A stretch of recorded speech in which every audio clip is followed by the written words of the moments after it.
Hi, my name is Obuxum. I'm a music producer and sound designer from Toronto. Yeah, thank you for having me. Oh yeah, Kadeem. So you were who he was making the Canadian jokes about. Pardon? Kadeem was making Canadian jokes. That was you. Oh yeah, it's terrible. I wasn't here for that. Oh, I'm sorry. I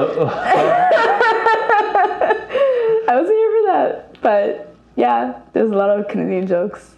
It's an igloo and what else do Americans say about Canada?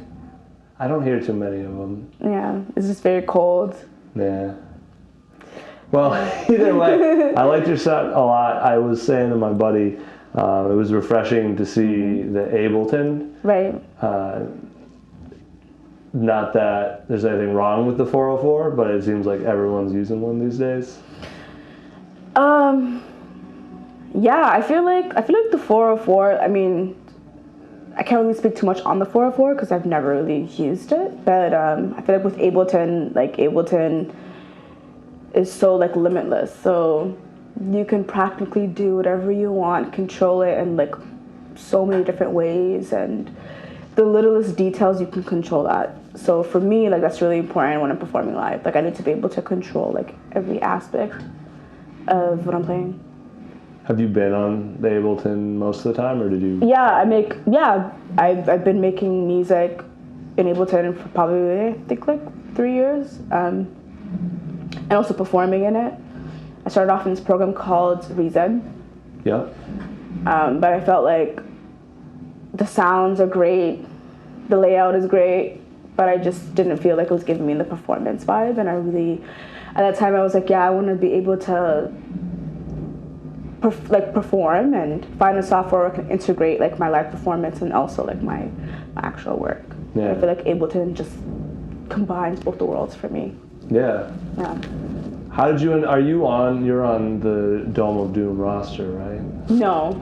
All right, forget I'm that not, question. but I thought for some reason I thought you were. No, but I also have a lot of I feel like Dome of Doom is really dope. I know some of the folks that are that's on that label, Space Gang. He's amazing. Also Wally Cable, I just met him today. He's also really cool. I just feel like we're kind of all a family. Yeah. You know? That's what I love about making beats and just being in the communities, because kind of it's a very homey vibe. So I feel like we're all one. Yeah. So. Do you travel to a lot of different beat scenes? I try to. I try to support, other than just performing. Yeah, because I think it's at least for me, it's in terms of where I get my inspiration from, is seeing up and coming artists and supporting that. And yeah, I founded this organization called Obuxum, and we used to put on beat shows in New York. Mm-hmm. And it was beautiful. I feel from the curational aspect and being involved in that, and I was just introduced so much talent.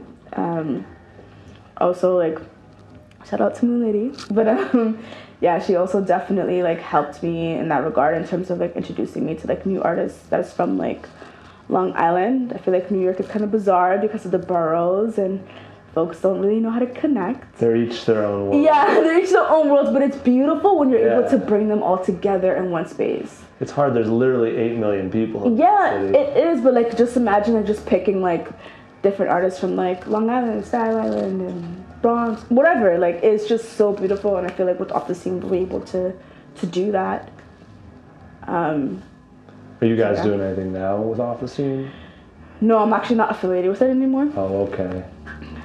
But that was just my quick glimpse in terms of just being a curator and just being introduced to a new world, because I'm from Canada, right? Yeah. So being in New York, it really and seeing the artists and stuff, I was just yo, this is insane. These are also my peers and my colleagues and stuff, but seeing them perform and in their element is so beautiful and very inspiring. So always, this is something that's meant to be experienced live, I think. Yeah, and even being in Boston, with Wally Cable, his energy was so electric, and then same with our headliner, It was amazing. Daedalus, yeah, like it was amazing. And I feel like, you know, like as a performer, I'm all about energy, and I feel like I think this is the first time I've played on a bill where I was able to perform with people that just have high energy. You know what I'm saying? Like, your music can be dope, like it can be good, but when performing live, like you have to have a particular energy, I feel, in order to feed into your crowd and like really connect on that energetical level. And I feel like today was my first time like being on a bill where like the energy was just insane. I liked how you were kind of like summoning us to get into it. You're constantly, they can't see me behind the camera, but you're constantly like, come on, come on, come on, here it comes. Yeah, and even tonight, like my set was like very intentional. I wanted to start off like really slow and kind of warm up the crowd to like just like my story. Because when I perform live, like my sets right now is like based on telling a story. So I like refer to a lot of like, like vocals and interviews and things that are really important to me. Talking about art and. I caught one line. I want to make sure I got it right. I think it said, "The only difference between women of color is opportunity." Was that the line? Yeah, the only thing that separates, you know, women of color from anything else is opportunity. And I remember like listening to that speech by Viola Davis, and I was like, wow. You know what I mean? I'm not even to theater or anything, but that hit me, you know? And as a performer and performing live and being a producer and being in this world, it just resonated with me, you know? Because like being in Boston is like a blessing for me, and I'm so grateful that I was able to come out here, and shout out to Roseanne. But yeah, like it's literally just that. It's literally just somebody in the crowd being like, hey, I like your stuff. I want to support it. Yeah. That's literally it. You know what I mean? And, you know, I feel like women and women of color don't necessarily have that access. Yeah. You know? Especially when we think about production and music production, it's a very girly world. It's very male dominated. It's very male dominated. It's also incredibly white. Yeah. So it's like, it sucks. It is what it is. It sucks, but I'm just like, yo, I mean, my experience has been dope, amazing, and I'm thankful and I'm lucky for that, and you know what I mean? That's why I honor like the communities that are part of beat scene and that I'm a part of, and even if I don't know the beat scenes, like I would love to be a part of it. But yeah, like I feel like, yeah, for me, and especially I feel like for me to have access is kind of like,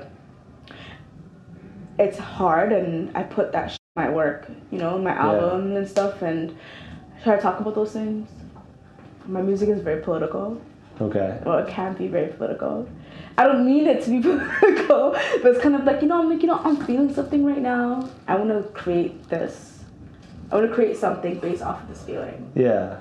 I've been kind of feeling lately like everything's political. Everything, like, right? Even not being political is a political decision. like breathing is political. You get what I'm saying? Like it's insane. So I don't know. I've just been feeling very overwhelmed. So when I created Rebirth, that's your new record? Yeah, my new record. I was just like, the concept came to me first. And like I was just feeling a lot and just creating music and stuff, and then I was able to really contextualize my music and really put it into a record, and that concept was just like, okay, you know what, like I'm being reborn again, and I'm being reborn again through my art. I'm just starting out, so I really wanted like folks to just grow with me. Was that record written during the birth or after the birth? It was written during the birth. I didn't even know. So like, it was like my track listings and everything. Like it was so bizarre. because I feel like I was like tapping into like an unconscious level that I wasn't familiar with. You get what I'm saying? And like I just made it and I titled it. Like right after I made it, I didn't even think about it. And then like I was able to like put it together, and I was like, yo, is this me? Yeah, like when I put it out, I was like, wow, like this record is like the things I was talking about, I was going through, but it didn't mean anything to me, like it meant something to me, but I didn't really experience it until after I released it. That's wild. Which is insane. It was like I was talking to my future self in my album, and I feel like that was like, for me, I was like, wow, like this is why like I value art so much, is because I feel like, you know, if you're an artist, like you're able to tap into like a space where like you're tapping into your unconscious level, subconscious level, and I feel like it's important to utilize that in that moment when you're experiencing it. When you're really grooving, you're just, you can't explain it to this. No, and like that's the thing, like you're tapping in. You get what I'm saying? Like when you're grooving and you're in that mode and you're just vibing and your body is just moving, like capitalize on that. You don't have to release it, but definitely capitalize on it and expand on it within that moment. I hate to like pitch at you while you're here, but I would definitely recommend you watch or listen to the Daedalus interview when we drop it. Okay. We were talking about like, it's cool to hear the same themes come up conversation by conversation with you guys, even though you don't like probably know each other personally. No, yeah. So it's very cool. So you've got Rebirth out. Are you, like, what's the biggest change since the birth, or the rebirth, I guess? I feel like the biggest change for me is, it's kind of hard to pinpoint it exactly. But in terms of my art and where I see myself going, is now I'm just like, it's either I do this fully, which I've been doing it fully, and I'm gonna go harder, or I don't. Okay. So after I dropped that record, I was like, you know what? Like, I'm all about growth. You know, like, I'm out here, like, just doing what I have to do and tell my story. But now it's just like, how could I be the best storyteller to myself? You know, like, that's really important to me. And, like, I want to be the best. So I feel like that takes a lot of time, and the best looks very different, but you know, like I want to be able that every single time when I perform live, people feel it. You may not have to like it, as long as you feel it, and you can go home and be like, you know, I felt something. It was cool, I didn't like it, or it was in between. You know what I mean? Like for me, like that's what I'm striving to do. I'm striving to perform in larger crowds where folks can take my music and take that home and just have a feeling. So we're really catching you like on the upswing here. Yeah. Like this is like, you know, that's very cool. And yeah. I'll tell you what, everyone up there was feeling it. Yeah. For sure. And I love that. Like that meant a lot to me. Like I tried like not to, because I'm like I think after my set, the host was like speaking to me and just like giving me like a lot of like love and words of encouragement, and like my eyes just started like welling of tears, and I was like, Mahubo, stop. Like, I had to tell myself like, please don't cry in front of all these people, like don't do that. But it's because like I feel it, you know what I mean? Like I feel it. Like sometimes when I'm performing, like I catch myself like just the welling and just the tears, because it's like I'm not even thinking about like the people. It's just like the music. It's like my music like hits me, you know, and I feel like on like deeper levels like every single time I hear it. That's awesome. Yeah. I don't sound like narcissistic, but yeah, like it's just, you know what I mean? Like I was just like, yo, like I did it. What does this mean? Right. You know what I mean? So I'm like questioning like my like even after I finish it, I'm questioning. I'm like, wait, why did I do this? Or, you know, I'm not even critiquing it, but it's just the inspiration is what I keep digging. Just trying to understand yourself more. Yeah, and I feel like through like my art, like I learn myself. It's like I grow with my art. As you should. Yeah. Or you could. I don't want to like put pressure, but yeah. That's awesome. That's really great. Like I feel like I'm excited to go listen to it because I'm not gonna lie, I didn't hear you until. Oh no, it's all good. I love it. It's all good. Actually, like that's my favorite part is like when folks are not familiar with my stuff. It's okay, cool. Like that's more of like an unbiased. Right. You know what I mean? Like. And I trust Nightworks to bring in good people, so yeah. Like, all right, this will be good. I'm excited. Let me find out. Yeah, exactly, and that's also awesome. And now I'm gonna go back and listen to Rebirth. Thanks. Are you already working on more music, or are you just like studying? Yeah, I mean, I'm studying. I'm actually I'm trying to like come up with a next concept for my second full-length album. Rebirth is my first full-length album. Congrats on that. Thank you. But my second full-length album is gonna be like, I already know the themes that I want to capture and whatnot. It's just a matter of like being able to create the work in the way that I feel like will best represent my message or the messages. You gotta tap back in. Yeah. You gotta find it. Yeah. Find the portal. Utilize that. So. That's what's up. I wanted to ask real quick before we got into that. We were talking a bit about Toronto and stuff and seeing like what's the beat scene like up there? Okay, so our beat scene is like, it's interesting. So actually like how I even got into this, there's this collective called The Build and they do like live documentation and videography and photography, and basically they invite producers to come into this record store called Cosmos. It happens once a month and it's a private thing. It's like really small, and like producers and beat makers from Toronto or wherever will come through and like perform live, and there'll be documents that are known to be available strictly on YouTube. So I feel like my first opportunity to perform live was through The Build, and then there's another organization called Subtle Blend, and they do like more performance stuff. So it's kind of like Nightworks in the sense where like they will book like a bar or a venue. It's either done as video or Handlebar in Toronto, and they like invite like producers to like perform like once a month, and it's amazing. Like that's how I got into performance. I got into it through Toronto and through The Build and Subtle Blend. Like if it wasn't for them, like I don't know if I would be like. I mean, I'm not gonna say that. Huge shout out to them though. Like, shout out to those them. spaces are so important. Yeah, like they definitely like were just like okay, like you know, like they just supported me like in incredible, amazing ways until this day. So like in terms of like the Toronto beat scene, like that's the foundation. It's The Build and Subtle Blend. It's really small. It's growing, which is beautiful to see.